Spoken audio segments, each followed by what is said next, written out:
It's time now for This Week in Rock and Roll History, brought to you by Tom Tayback. Take a moment to stroll with us down memory lane to the good old days, those rock and roll gold days. Hi, everybody. Tom Tayback here. Happy to be your tour guide going back to the days of soda shops and sock hops in the gym. Let's begin this trip back in 1954. Rock Around the Clock is released by Bill Haley and his Comets. But don't blink, it won't be on the charts for more than a week. That's right, but it'll be back when a major movie studio chooses it to play under the opening credits of a soon-to-be-released major movie called Blackboard Jungle starring Glenn Ford. Upon re-release, Rock Around the Clock would become rock and roll's first number one hit. Jumping ahead to 1958, Connie Francis is topping the UK charts for the first of 6 weeks with Who's Sorry Now. 1959, Wilbert Harrison's version of Kansas City, written by Jerry Lieber and Mike Stoller, hits number one. This week in 1960, Billboard magazine reports that after successfully publishing a few hit records, Berry Gordy will be setting up his own label in Detroit.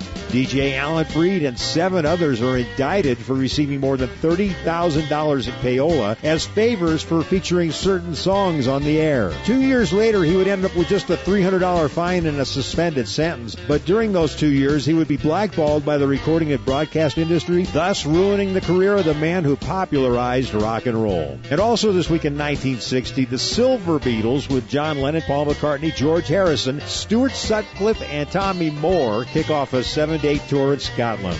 Let's check out what was going on this week in 1963. Bob Dylan, Joan Baez, Pete Seeger, the Weavers, Peter, Paul, and Mary, all featured acts at the very first Monterey Folk Festival. Not to be confused with the Monterey Jazz Festival or the Monterey Pop Festival. Wait a minute, I am confused. Also this week in 1963, after hitting number 22 the previous year with Twistin' Matilda, Jimmy Soul hits number 1 with If You Want to Be Happy. All about the benefits of marrying an ugly woman. Let's go to 1964. 21-year-old Mary Wells is on top of the pop chart with My Guy, written by Smokey Robinson. It was her 9th top 40 entry, and get this, Rudy Lewis, lead singer of the Drifters, dies from mysterious circumstances the night before the group was set to record Under the Boardwalk. Instead of postponing things, the very sensitive Drifters decided to bring back former backup singer Johnny Moore to do lead vocals. Of course, Under the Boardwalk becomes a huge hit, and the mysterious circumstances that led to Rudy Lewis's death? Well,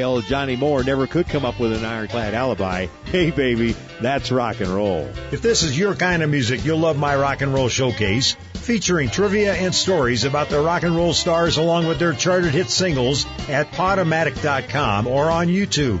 Podomatic.com or YouTube. Just search Tom Tayback. That's Tayback. Rock and roll is here to stay, baby.